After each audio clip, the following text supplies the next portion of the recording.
नमस्ते दोस्तों। हिंदी लोक भारती 10वीं कक्षा में आप सभी का मैं स्वागत करता हूं। आज हम लोक भारती की इस किताब में से पहली इकाई पर आधारित जो कहानी दी गई है उसके बारे में चर्चा करने वाले हैं। उस कहानी के जो लेखक है, सबसे पहले उनका परिचय, गद्य संबंधी में कहानी के बारे में हम जानेंगे। यह संवादात्मक कहानी है। गुरुबचन सिंह जिसके रचनाकार है और कहानी का नाम है लक्ष्मी। तो चलिए दोस्तों देखते हैं लक्ष्मी। गुरुबचन सिंह, इनका परिचय, सुप्रसिद्ध कहानीकार गुरुबचन सिंह जी ने साहित्य के अनेक क्षेत्रों में मुक्त लेखन किया है। आपकी भाषा सरल और प्रवाही है, इसी वजह से आपका साहित्य रोचक बन पड़ा है। गद्य के बारे में यहाँ पर देखेंगे दोस्तों। प्रस्तुत संवादात्मक कहानी में कहानीकार ने दिए गए वचन के प्रति जिम्मेदारी और प्राणी मात्र के प्रति दया की भावना व्यक्त करते हुए पशु प्रेम दर्शाया है। लेखक का कहना है कि अनुपयोगी हो जाने पर भी प्राणियों का पालन पोषण करना ही मानवता है। मानवता का एक बहुत ही अच्छा उदाहरण इस प्रस्तुत कहानी के माध्यम से गुरुबचन सिंह ने हमारे सामने रखा है। तो दोस्तों चलिए शुरुआत करते हैं लक्ष्मी को। उस दिन लड़के ने तैश में आकर लक्ष्मी की पीठ पर 4 डंडे बरसा दिए थे। वह बड़ी भयभीत और घबराई हुई थी। जो भी उसके पास जाता सिर हिला उसे मारने की कोशिश करती या फिर उछलती कूदती, गले की रस्सी तोड़कर खूंटे से आजाद होने का प्रयास करती। लक्ष्मी नाम की जो यहाँ पे गाय है उसके बारे में यहाँ पे बताया है। करामत अली इधर 2-4 दिनों से अस्वस्थ था। पहले पात्र का नाम करामत अली, वह 2-4 दिनों से अस्वस्थ थे, लेकिन जब उसने यह सुना कि रहमान ने गाय की पीठ पर डंडे बरसाए हैं तो उससे रहा नहीं गया। वह किसी प्रकार चारपाई से उठकर धीरे धीरे चलकर बथान में आया। आगे बढ़कर उसके माथे पर हाथ फेरा, पुचकारा और हल्ले से उसके पीठ पर हाथ फेरा। लक्ष्मी के शरीर में एक सिहरन सी दौड़ गई। ओ, कमबख्त ने कितनी बेदर्दी से पीटा है, कमबख्त ने कितनी बेदर्दी से पीटा है, यह उन्होंने कहा। उसकी बीवी रमजानी बोली, लो चोट की जगह पर यह रोगन लगा दो, बेचारी को आराम मिलेगा। करामत अली गुस्से में बोला, क्या अच्छा हो अगर इसी लाठी से तुम्हारे रहमान के दोनों हाथ तोड़ दिए जाए? कहीं इस तरह पीटा जाता है? रमजानी बोली, लक्ष्मी ने आज भी दूध नहीं दिया तो उसकी सजा इसे लाठियों से दी गई। रहमान से गलती हो गई, इसे वह भी कबूलता है। रमजानी कुछ क्षण खड़ी रही, फिर वहां से हटती हुई बोली, देखो अपना ख्याल रखो, पाँव इधर उधर गया तो कमर सिंकवाते रहोगे। करामत अली ने फिर प्यार से लक्ष्मी की पीठ सहलाई, मुंह ही मुंह में बड़बड़ाया, माफ कर लक्ष्मी, रहमान बड़ा मूर्ख है, उम्र के साथ तू भी गुड़ा गई है। डेयरी फार्म के डॉक्टर ने तो पिछली बार ही कह दिया था यह तेरा आखिरी बरस है। लक्ष्मी शांत खड़ी अपने जख्मों पर तेल लगवाती रही। वह करामत अली के मित्र ज्ञान सिंह की निशानी थी। ज्ञान सिंह और करामत अली एक दूसरे के पड़ोसी तो थे ही, वे कारखाने में भी एक ही विभाग में काम करते थे। प्राय एक साथ ड्यूटी पर जाते और एक साथ ही घर लौटते। ज्ञान सिंह को मवेशी पालने का बहुत शौक था। मवेशी यानी कि दूध देने वाले जानवर। प्रायः उसके घर में के दरवाजे पर भैंस या गाय बंधी रहती थी। 3 बरस पहले उसने एक जर्सी गाय खरीदी थी। उसका नाम उसने लक्ष्मी रखा था। अधेड़ उम्र की लक्ष्मी इतना दूध दे देती थी कि उससे घर की जरूरत पूरी हो जाने के बाद बाकी दूध गली के कुछ घरों में चला जाता।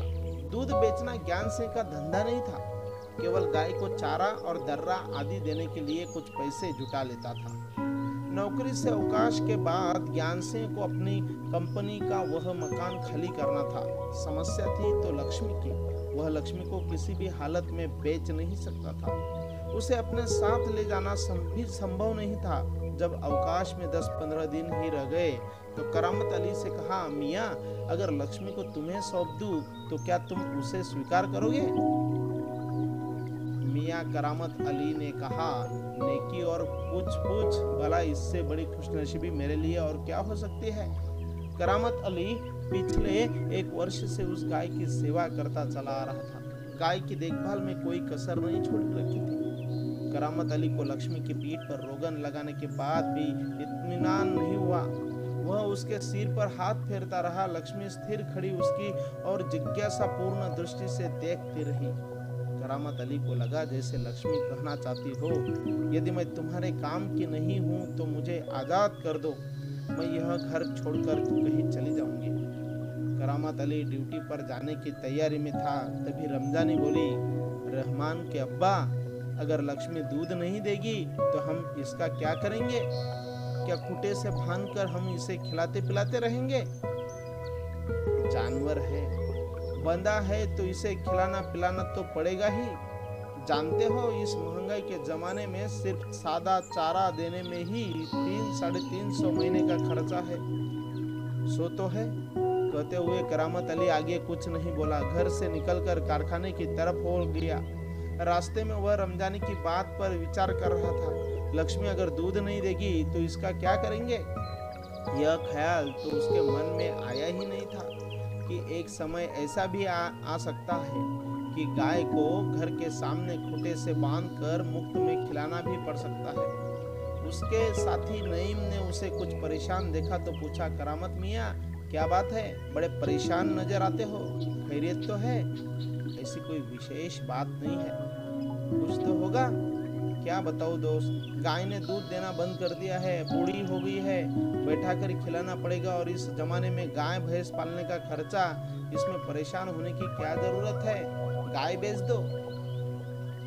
करामत अली ने हौका भरते हुए कहा, हाँ, परेशानी से छुटकारा पाया जा सकता है, बहुत आसान तरीका है, लक्ष्मी को बेच दिया जाए। वह नईम के पास से हटकर अपने काम में जुट गया। करामत अली रात का गया, सवेरे कारखाने से घर लौटा। रात की ड्यूटी से घर लौटने पर ही वह लक्ष्मी को धोता था। घर में घुसते ही उसने रमजानी से पूछा, क्या लक्ष्मी को अभी तक चारा नहीं दिया?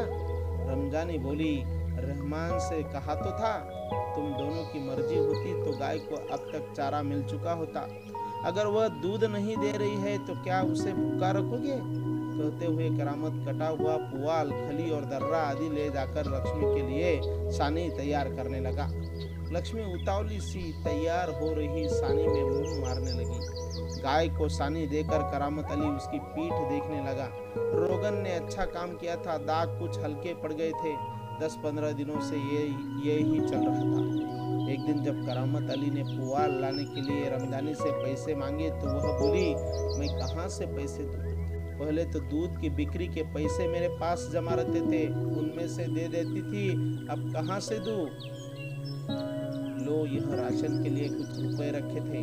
कहते हुए रमजानी ने संदूकची में से 20 का एक नोट निकालकर उसे थमाते हुए कहा, इससे लक्ष्मी का राशन ले आओ। ठीक है, इससे लक्ष्मी के 2-4 दिन निकल जाएंगे। आखिर इस तरह कब तक चलेगा? रमजानी दुखी स्वर में बोली, तुम इसे खुला छोड़कर आजमा कर तो देखो। कहते हो तो ऐसा करके देख लेंगे। दूसरे दिन रहमान सवेरे 8-9 बजे के करीब लक्ष्मी को इलाके से बाहर जहां नाला बहता है, जहां झाड़ झंखाड़ और कहीं धूप के कारण जमीन हरी नजर आती है, छोड़ आया ताकि वह घास इत्यादि खाकर अपना कुछ पेट भर ले। लेकिन माँ बेटे को यह देखकर आश्चर्य हुआ कि लक्ष्मी 1-1.5 घंटे बाद ही घर के सामने खड़ी थी। उसके गले में रस्सी थी। एक व्यक्ति उसी रस्सी को हाथ में थामे कह रहा था, यह गाय क्या आप लोगों की है? रमजानी ने कहा, हाँ, यह हमारी गाय का सब चारा खा गई है, इसे आप लोग बांध कर रखे, नहीं तो कांजी हाउस में पहुंचा देंगे। रमजानी चुप खड़ी आगंतुक की बातें सुनती रही। दोपहर बाद जब करामत अली ड्यूटी से लौटा और नहा धोकर कुछ नाश्ते के लिए बैठा तो रमजानी उससे बोली, मेरी मानो तो इसे बेच दो। फिर बेचने की बात करती हो। कौन खरीदेगा इस बुढ़िया को? रहमान कुछ कह तो रहा था, उसे कुछ लोग खरीद लेंगे। उसने किसी से कहा भी है शाम को वह तुमसे मिलने भी आएगा। करामत अली सुनकर खामोश रह गया। उसे लग रहा था सब कुछ उसकी इच्छा के विरुद्ध जा रहा है, शायद जिस पर उसका कोई वश नहीं था। करामत अली यह अनुभव करते हुए कि लक्ष्मी की चिंता अब किसी को नहीं है, खामोश रहा। उठा और घर में जो सूखा चारा पड़ा था उसके सामने डाल दिया।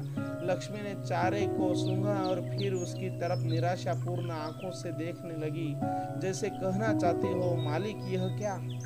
आज क्या मेरे फांकने को यह सूखा चारा ही है? दर्रा खली कुछ नहीं। करामत अली उसके पास से उठकर मुंह हाथ धोने के लिए गली के नुक्कड़ पर नल की ओर चला गया। 7-8 बजे के करीब रहमान एक व्यक्ति को अपने साथ लाया। करामत अली उसे पहचानता था। इसके पहले कि उससे कुछ औपचारिक बातें हो, करामत अली ने पूछा, क्या तुम गाय खरीदने आए हो? उसने जवाब में कहा, हाँ, बूढ़ी गाय है, दूध वूध नहीं देती। तो क्या हुआ? तुम इसे लेकर क्या करोगे? मैं कहीं और बेच दूंगा। यह तुम्हारा पुराना धंधा है। मैं जानता हूँ मुझे तुम्हें गाय नहीं बेचनी है। करामत मियाँ ने उसे कोरा जवाब दे दिया। रमजानी करामत के चेहरे के भाव भापती हुई बोली, क्या यह भी कोई तरीका है? आने वाले को खड़े खड़े धुतकार कर भगा दो। तुम जानती हो वह कौन है? करामत अली ने कटु स्वर में कहा। वह लक्ष्मी को ले जाकर वहां बेच आएगा जहां यह टुकड़े टुकड़े होकर बिक जाएगी। मेरे दोस्त ज्ञान सिंह को इसका पता चल गया तो वह मेरे बारे में क्या सोचेगा? उस दिन करामत अली बिना कुछ खाए पिए रात को बिना बिस्तर की चारपाई पर पड़ा रहा। नींद उसकी आंखों से कोसों दूर थी। रात काफी निकल चुकी थी। सवेरे देर तक वह लेटा ही रह गया। कुछ देर बाद करामत अली ने चारपाई छोड़ी, मुंह हाथ धोआ, घर से बाहर निकल पड़ा। लक्ष्मी के गले से बंधी हुई रस्सी खूंटे से खोली और उसे गली से बाहर ले जाने लगा। रमजानी जो दरवाजे पर खड़ी यह सब देख रही थी, बोली, इसे कहाँ ले चले? करामत अली ने कहा, जहाँ इसकी किस्मत में लिखा है। वह लक्ष्मी को सड़क पर ले आया। लक्ष्मी बिना किसी रुकावट या हुज्जत के उसके पीछे पीछे चली जा रही थी। वह उसकी रस्सी पकड़े सड़क पर आगे की ओर चलता चला गया। चलते चलते कुछ क्षण रुक कर वह बोला, लक्ष्मी चल, अरे गौशाला यहाँ से 2 किलोमीटर दूर है। तुझे गौशाला में भर्ती करा दूंगा, वहाँ इत्मीनान से रहना। वहाँ तू हमारे घर की तुलना में मजे से रहेगी। भले ही मैं वहाँ न रहूँ, पर जो लोग भी होंगे मेरे ख्याल में तुम्हारे लिए अच्छे ही होंगे। मैं कभी कभी तुम्हें देख आया करूँगा, तब तुम मुझे पहचानेगी भी या नहीं, खुदा जाने। कहते हुए करामत अली का गला भराया। उसकी आंखों में आंसू उतर आए। चल लक्ष्मी चल, जल्दी जल्दी पैर बढ़ा। और वह खुद किसी थके मांदे बूढ़े बैल की तरह भारी कदमों से आगे बढ़ने लगा।